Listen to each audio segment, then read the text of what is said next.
Ese koko kurya ingurube birabujijwe cyangwa ni ibihuha gusa? Hano iburyo dufite umukuru w'idini, ibumoso naho hari umukuru w'idini.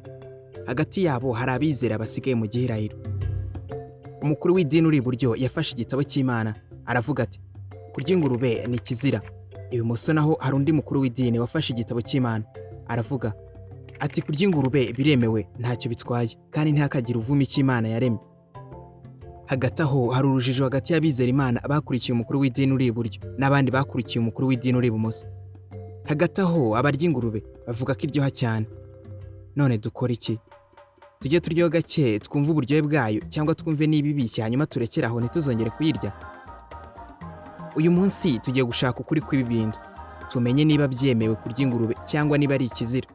Nk'uko byatangajwe n'ishami ry'umuryango w'abibumbye ryita ku biribwa, rivuga ko inyama y'ingurube niyo iyoboye izindi mu kuribwa n'abantu benshi ku isi hano nzima dutuye. Ijanisha rya 36% ry'inyama ziribwa ku isi yose ni ingurube. Abayirya bavuga ko nta nyama iryoha ku isi nk'inyama y'ingurube.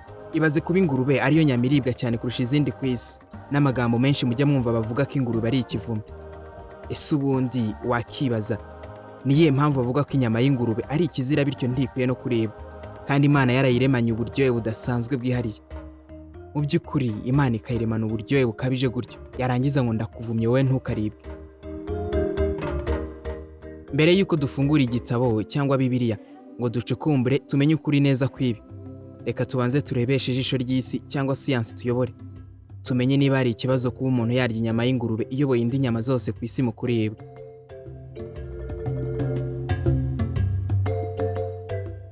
Menya neza ko washyitse kuri Voice of Time TV mu isi y'ubucukumbuzi bwihariye. Icyo gukora nawe urakizi. Kora like ukande subscribe kandi ufungure inzogera kugira ngo byose byiza rero bibirano bitazigera bigucika.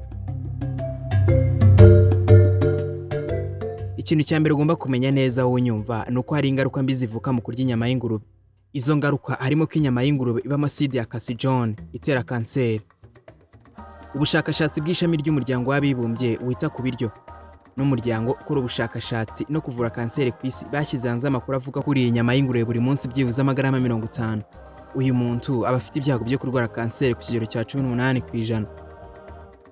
Hari inyama z'ingurube bumisha bivuga ko kurya agace kamwe ku munsi nabyo biri mu bishobora gutera umuntu kanseri yo mu nda.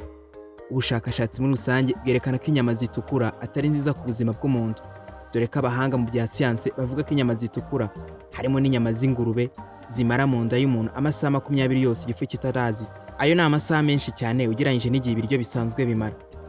Ubushakashatsi bwerekana ko ibyo bintu byongera amahirwe yo kuba umuntu yakwandura kanseri y'amara kubera inyama zatinze mu nda.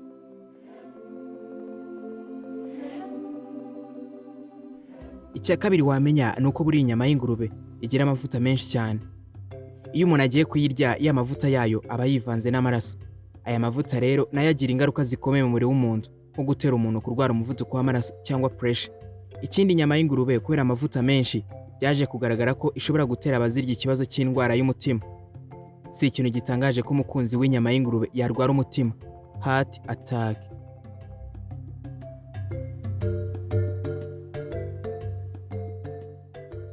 Ikindi indwara yitwa arteriosclerosis n'imiyoboro ijyana amaraso mu mutima igenda igafungana, bityo ikagorwa no gutambutsa amaraso umutima ntushobore kuyanyanyagiza amaraso umubiri hose. Ikindi inyama y'ingurube itera ibicurane bikomeye. Hano hanze haba ibicurane by'amoko agiye atandukanye. Hari ibikomeye cyane bishobora gutera ikibazo gikomeye nyo ku muntu. Ubushakashatsi bwakozwe n'ikigo Center of Disease Control and Prevention bugaragaza ko hari virusi yo mu bwoko bwa hemagglutinin 1 ndetse na neuraminidase 1 na hemagglutinin 2 na neuraminidase 2. Izi virusi zasanzwe mu ngurube kandi zitera ibicurane bikomeye byiswe Swine flu. Amateka yerekana ko izi virusi zigeze zitera ibyorezo bikomeye mu bihugu nka Brazil, Ubuhinde, Amerika, Turukiya, Ubushinwa, Uburusiya, Ubwongereza, Canada ndetse n'Ubufaransa. Inyama z'ingurube kandi zigira ibyo twakita trichinoworm. Izi microbe biragoye ko zicwa n'ubushyuhe buri munsi ya °C100. Ubusanzwe gushyushya ibyo kurya bisaba ko byibuze bishyirwa ku muriro utari munsi y'ubushyuhe twavuze haruguru kugira ngo izo microbe zibashe gupfa. Gusa izi microbe zo mu nyama y'ingurube izo ntizijya zipfa gupfa rwose. Ubushakashatsi bwakozwe mu mwaka w'1998 n'ishami ry'ubuzima ku isi n'umuryango w'abibumbye WHO ryerekana ko inyama z'ingurube zatetswe mu bushyuhe bungana na dogere Celsius 104. Byerekana ko 52.37% ku ijana za mikrobe ntizijya zipfa gupfa, zikomeza kubaho kuko zitapfa gupfa. Izi mikrobe iyo zinjiye mu mubiri w'umuntu zimutera indwara yitwa tuberculosis.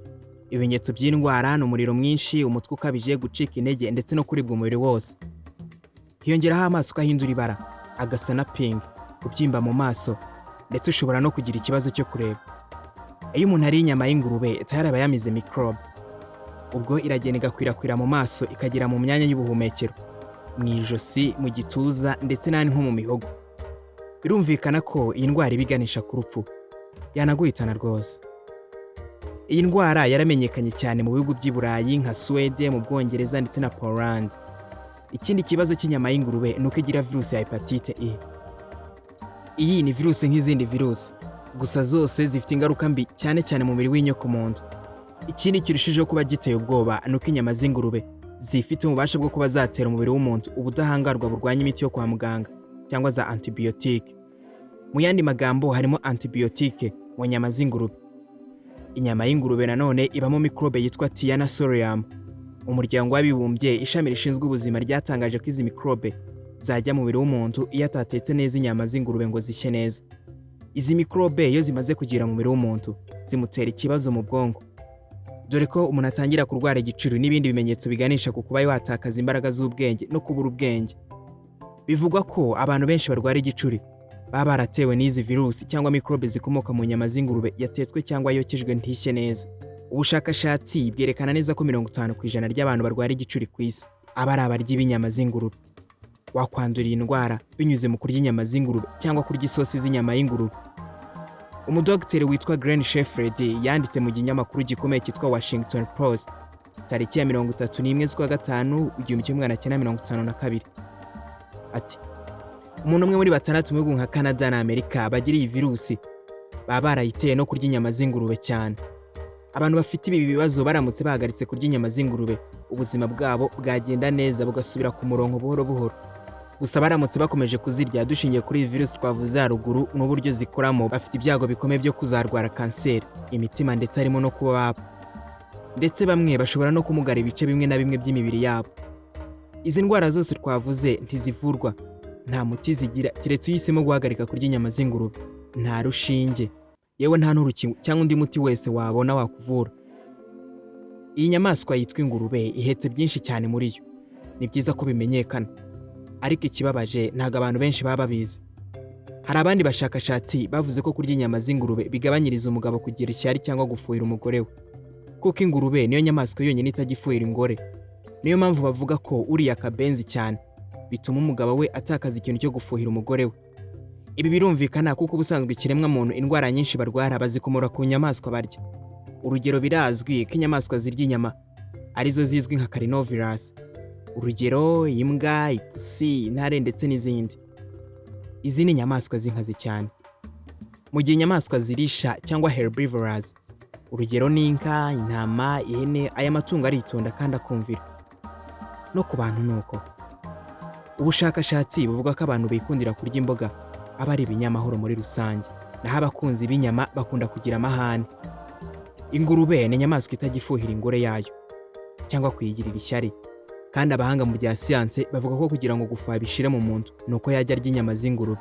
Ikindi, ingurube zigira umubyibuho ukabije muri zo. Ikibwana cyayo iyo kivutse nyuma y'amezi make kiba gishobora kuba kimaze kugera mu biro 100. Bivuze ngo muri zo zifitemo icyo umuntu yakwita umubyibuho utuma zikura ku muvuduko uri hejuru cyane. Umuntu urya inyama z'ingurube cyane bivuga ko nafata hormones bikaba byamutera kubyibuha bikabije, bityo bikaba byakuviramo indwara zitandukanye zikomoka ku mubyibuho ukabije, ibitugu cyangwa amaguru bidasanzwe. Ingurube kandi kwirya bishobora gutera ikibazo cy'indwara z'uruhu. Urugero ni ibiheri bifata amabere, ku maboko n'ahandi hari umubiri woroshye nko kunda n'ahandi, ndetse n'ahandi ushobora no kurwara indwara zandura zifata imitsi itwara amaraso nk'umutima. Iyo ndwara yitwa arterial infection, ari nayo mpamvu abadogiteri b'umutima bagira inama abarwayi b'umutima guhagarika kurya inyama z'ingurube. Ikindi, inyama y'ingurube izwiho kuba ifite sulfur. Iyi ni sulfur nyinshi cyane ugereranyije n'izindi nyama. Uturemangingo tuzwi nka collagen tuboneka mu buryo bw'amazi bw'amatembabuzi nko mu macandwe ziboneka cyane mu nyama z'ingurube, zijya zitera sulfur. uko uzirya niko ubishyira sulfure mu mubiri wawe ikaguma mu mitsi ikazaba yatera indwara mu magufwa ahantu hose mu ruteranyirizo ku mubiri wawe. Inyama z'ingurube kandi zitera umubyibuho ukabije. Yego, inyama zitukura zose zigira amavuta menshi muri zo, ariko iz'ingurube zo zirakabije. Aya mavuta rero iyo ukomeza kuyarya inyama z'ingurube niko yinjira mu mubiri wawe, umuntu akazana inda, bimwe bita nyakubahwa. Ibi kandi bikagendana n'uburyo butangaje ndetse no kuba munini cyane bikabije. Umudogiteri umwe wo mu gihugu cy'Ubudage witwa Dr. Professor yanditse mu gitabo yise Inyama y'ingurube n'ubuzima bwa muntu. Muri iki gitabo yaranditse aravuga ati: nigeze njya ku isambu ya famiye iherereye hanze y'umujyi nk'impamvu z'ibyo nashakaga kugeraho. Data yararwaye indwara ikomeye kandi mbizwi nka atozisi. Ni indwara mbi cyane ifata ingingo z'umuntu. Yari afite n'indwara yamufashe mu rukenyerero, ndetse yararwaye n'umwijima. Umugore yararwaye imitsi y'ibirenge, indwara itera uburibwe bukabije. Umwana wabo w'umukobwa nawe yari afite ikibazo cy'umutima, naho umwana wabo w'umuhungu we yari ameze agaragara nk'ameze neza, ariko nawe yagiraga ikibazo cy'umutima rimwe na rimwe. Bari bafite undi mwana w'umuhungu yagiraga imisatsi imeze nk'ubwoya bw'ingurube. Uyu yagiraga ikindi kibazo cyo kwinyarira, ntiyashoboraga gufunga inkari. Ubwo nari nicayeyo nkora ubushakashatsi bwanjye nka muganga, naje kuvumbura ko izi ndwara zose uyu muryango urwaye zikomoka ku kurya inyama z'ingurube cyane. Naje kubona ingurube nini cyane yari yegamiye ishami ry'igiti, yikubita ikoresheje icyo giti yari yegamiyeho. Ni ukuvuga yari iri kugenda yishimashima igenda yikuba ku icyo giti. Naje gusanga ko iyi ngurube yari hafi cyane y'aho abantu bari batuye, maze ndababwira nti uko mubona irangurube hariya bigaragara ko ari ibibatera ibi bintu bitandukanye, ari nabyo biyitera kumva uburyaryatsi bukabije igashaka icyayushimashima kuriya, hanyuma ikajya ku giti. Namwe rero gukomeza kurya inyama z'ingurube niho mukomora izi ndwara zose mufite muri uru rugo. Guhera ubwo bahagaritse ubworozi bw'ingurube, none ubu basigaye borora ihene n'intama, ku buryo wagera ukagira ngo wasuye imirima y'abayisilamu. Wakibaza uti ninde wadukanye amakuru avuga ko kurya inyama y'ingurube ari ikizira? Buri uko umuntu atekereje kuri icyo kintu ukararanganya amaso ngo utekereze aho byaturutse, buri wese ahita yanzura ko uwabizanye wese agomba kuba ari umwisilamu. Itandukaniro rikomeye cyane hagati y'abizera b'abakristo ndetse n'abayisilamu usanga harimo kudahuza ku kurya inyama z'ingurube. Abayisilamu bati kurya ingurube ni ikizira, naho umukristo we ati ingurube kuyirya biremewe nta kibazo. Idini ya Isilamu yemerera abayoboke bayo kurya inyama z'inyamaswa zimwe na zimwe, ibabuza no kurya inyama z'inyamaswa zindi. Ubusanzwe impamvu yatumaga abantu cyane abayisilamu banga kurya inyama y'ingurube no kubera iby'ingurube irya uburyo biba biteyemo kwabyo, uburyo inyama zayo zigaragara, hakaba kandi ari n'ibindi byago byinshi cyane byafata umuntu biturutse ku kurya inyama z'ingurube. Mu gitabo gitagatifu cyangwa Quran harimo ibintu cyangwa ibyo twakita nk'ibice 5 by'ingenzi bivugwa ku ngurube, kandi ibyo bintu bikaba ikizira cyane. Quran igice cya 2 umurongo w'123 aravuga ngo yamubujije kurya inyama y'inyamaswa yapfuye, amaraso, inyama y'ingurube ndetse n'iyaciwe izina ry'utari Imana ishobora byose, ndetse n'iyaciwe izina ry'utari Imana ishobora byose mu gihe cyo kuyibaga. Ariko w'ibyago bimugezeho akabikora atabigambiriye cyangwa ngo abikabirize, nta cyaha abakoze, kuko koko Imana ni y'imbabazi kandi irababarira cyane. Hano Quran irerekana neza ibitemeye kuribwa, murumva ko harimo n'ingurube, ariko havuze ko ushobora kubirya bitewe n'ibyago cyangwa utabigambiriye. Urugero, ushobora kuba ushonje ku rwego rw'uko inzara yabigiye kuguhitana kandi nta bindi byo kurya ufite keretse ingurube gusa. Niba bibaye ngombwa kuyirya, urire kwikiza inzara ariko nturire guhaga. Muri Quran harimo ibyanditswe byinshi byerekana ko kurya ingurube, itungo cyangwa inyamaswa yiyishe, kunywa cyangwa kurya amaraso, yewe n'ingurube byose ari ikizira. Amakuru dukesha urubuga rwa Kisilamu rwitwa ahido.com hari inkuru ifite umutwe ugira uti kuki inyama y'ingurube yagizwe ikizira mu Bayisilamu. Bavuga yuko byatewe no ko mu isezerano rya kera muri Bibiliya bibujijwe kurya ingurube, ndetse ikaba ari n'ikizira. Umva uko Bibiliya bivuga mu isezerano rya kera. Abarewu umutwe wa 11 umurongo wa 7. Ni ingurube kuko yatuye inzara ngo igire imigeri igabanije ariko ntiyuze, nayo ni igihumanya kuri mwe. Inyama zazo ntimukazirye, n'intumbi zazo ntimukazikoreho, ni ibihumanya kuri mwe. Naho muri Yesaya umutwe wa 66 kuva ku murongo wa 17 kugera ku wa 18, Bibiliya iravuga ngabiyeza bakitegurira kujya mu masambu yabo, batuye umurongo bakarya ingurube n'ikizira n'imbeba, abo bose bazashirira icyarimwe, niko Uwiteka avuga. Kuko nzi imirimo yabo n'ibyo batekereza, igihe kigiye kuza nzateranya amahanga n'abavuga indimi zitari zimwe, bazaza babone ubwiza bwanjye. No mu isezerano rishya muri Bibiliya, Yesu ubwe yaravuze ati, sinaje gukuraho amategeko, ahubwo naje kuyasohoza. Nanone kandi muri Matayo umutwe wa 5:17 aravuga ngo, mwitekereza ko naje gukuraho amategeko cyangwa ibyahanuwe, sinaje kubikuraho, ahubwo naje kubisohoza. Ibi byerekana neza ko Yesu ubwe yahamije ko kurya inyama y'ingurube ari ikizira. Amakuru akomeza agaragaza ko Pawulo niwe waje kuza yicaye amategeko. Dushingiye ku ibaruwa yandikiye Abaroma, aho yagize ati, ntimukice umurimo w'Imana kubw'impaka z'ibyo kurya. Ibyo kurya byose biremewe, ariko kandi ntimukarye ibiryo bishobora gutuma mugwa mu byaha. Abaroma umutwe wa 14:20, ntimugasenye umurimo w'Imana ku byo kurya. Byose ntibihumanya, ariko urya ibisitaza abandi azabona ishyano. Nanone Abaroma umutwe wa 14:14 haravuga ngo, ndabizi kandi nemeje rwose n'Umwami Yesu yuko nta gihumanya ubwacyo, keretse utekereza ko ikintu gihumanya niwe gihumanya. Hano Pawulo yashakaga kuvuga ko iby'Imana yaremye byose ni byiza kandi ko nta gikwiye gutabwa cyangwa ngo kwangwa. Timoteyo umutwe wa 4:4 kugeza ku wa 5. Kuko iby'Imana yaremye byose ari byiza, ntiharimo icyo gutabwa iyo cyakiranywe ishimwe, kuko cyezwa n'ijambo ry'Imana no gusenga. Mu by'ukuri uru ni uruhande rw'Abayisilamu baba barasomye Korowani na Bibiliya bagaragaza ko kurya inyama z'ingurube ari ikizira. Abakristo bavuga ko kurya inyama z'ingurube ari ikizira. Aba bakristo bavuga ko kurya ingurube byemewe, nabo bafite ibyanditswe bashingiraho. Ibyo byanditswe ni ibihe? Ariko kandi hari n'abandi bakristo nabo bavuga bati, ibyanditswe bibuza kurya inyama z'ingurube nibyo birahari muri Bibiliya. Aya ni amagambo y'ukuri yagaragajwe mu byanditswe abuza kurya ingurube. Kandi niyakurikiyeho muri iki kiganiro cyacu, ikomeza gusobanura niba kurya ingurube byemewe cyangwa bibujijwe n'Imana. Ku ruhande rw'abakristo bavuga ko kurya inyama z'ingurube byemewe, basobanuriza impamvu arizo tugiye kubabwira. Ibuka gukanda subscribe niba utarayikora. Aha turaza kwifashisha urubuga rwa canisisforum.com, ahari inkuru ifite umutwe ugira uti, isomo ukuri kuzuye ku bantu bavuga ko kurya inyama z'ingurube ari ikizira. Inkuru itangirana n'umurongo w'ingenzi cyane tudakwiye kwibagirwa. Muri Timote umutwe wa 4 kuva ku murongo wa 2 kugera ku wa 5 haragira hati, bayobejwe n'uburyarya bw'abigishwa b'abanyabinyoma, bafite inkovu z'ibyaha mu mitima yabo nk'iz'ubushye. Babuza kurongorana baziririza ibyo kurya Imana yaremye kugira ngo abizera bakamenya ukuri babirye bashima. Kuko iby'Imana yaremye byose ari byiza, ntiharimo icyo gutabwa iyo cyakiranywe ishimwe, kuko cyezwa n'ijambo ry'Imana no gusenga. Iri jambo ryerekana ku mugaragaro ko abantu banga cyangwa babuza abandi kurya ibyo kurya runaka, harimo n'inyama z'ingurube, babyita ko ari ibizira. Bibiliya yavuze ko bene abari b'indyarya zivuga amagambo y'ibinyoma bidafite aho bihuriye n'ijambo ry'Imana. Amakuru agakomeza agira ati, tugiye kuivuga tuyagabanyije mu byiciro bibiri bikurikira.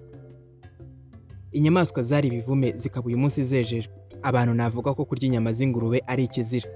Abakristo b'iki gihe bavuga ko ari abo mu isezerano rishya, munsi y'ubutware bwa Kristo.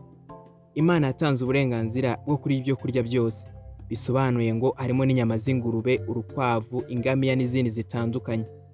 Ingurube hamwe n'izindi nyamaswa zitatuye inzara, Bibiliya yabuzaga kuzirya mu isezerano rya kera, mu gihe cy'amategeko ya Mose. Ntabwo byari imbere yaho cyangwa nyuma yaho. Amategeko ajyanye n'ibyemewe kuribwa n'ibitemewe yarebanaga n'Abayisiraheli muri icyo gihe gusa. Ntabwo twebwe yaturebaga, twebwe abanyamahanga bataraho muri icyo gihugu. Kuba umuntu yareka kurya ingurube cyangwa izindi nyamaswa runaka yitwaje ngo birabujijwe, uwo byaba bitewe no kutasomya ijambo ry'Imana neza, akaba ari icyo akinnye mu mwuka, ahubwo akaba akurikiza amame y'Abayahudi adafite aho duhuriye nayo twebwe abanyamahanga, abakomoka mu bindi bihugu bigiye bitandukanye.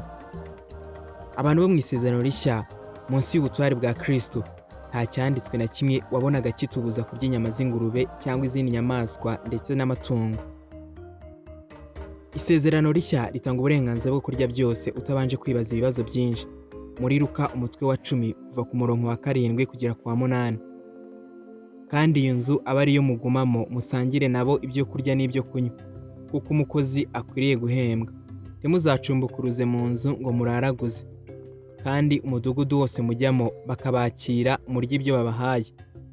Naho Abakorinto umutwe wa 10 kuva ku murongo 25 kugera mu 27 ho haravuga ngo ibiguzwe mu iguriro ry'inyama mujye mubirya mutagize ibyo mubaza kubw'umutima uhana, kuko isi n'ibiyuzuye ari iby'Uwiteka.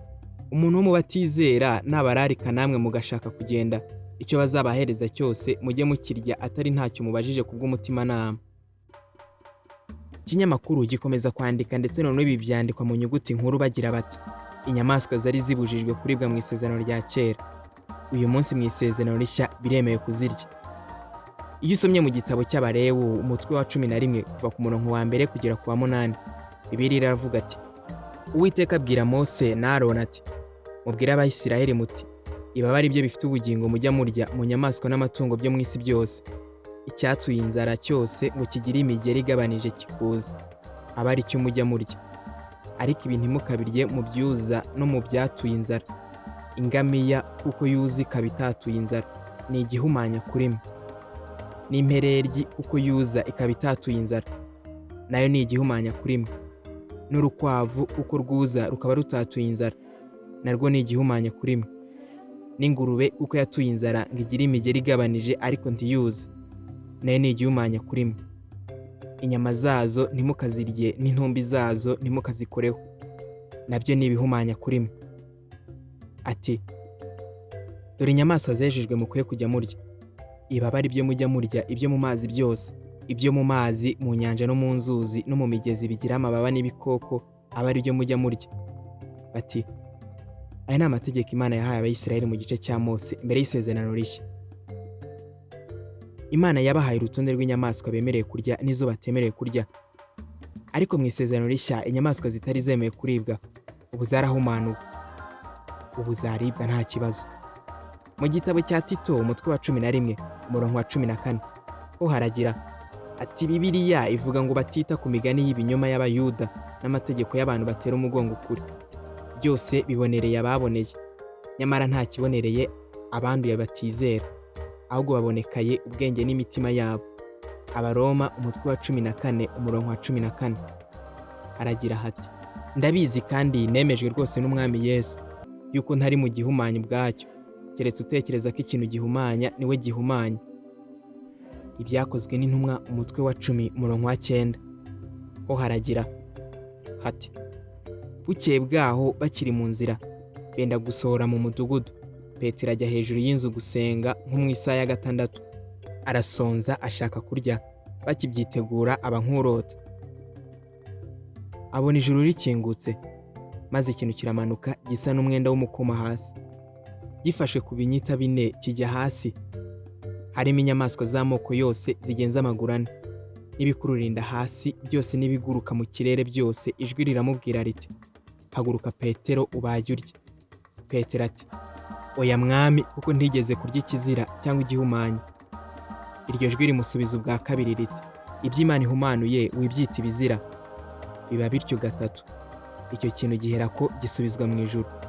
Umwanditsi ahamya yuko biritabuza umuntu kurya inyama z'ingurube, bakavuga ko muri izo nyamaswa zose zari muri icyo kintu Petero yabonye n'ingurube yari irimo.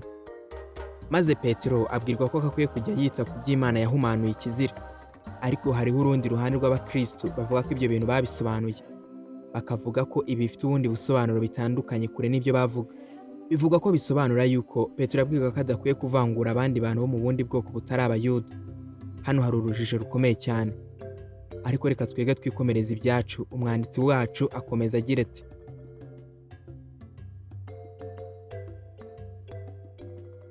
ibi nabyo yabyanditse mu nyuguti nkuru agira ati ntukabeshwe n'abantu babuza kurya inyama z'ingurube babyita icyaha.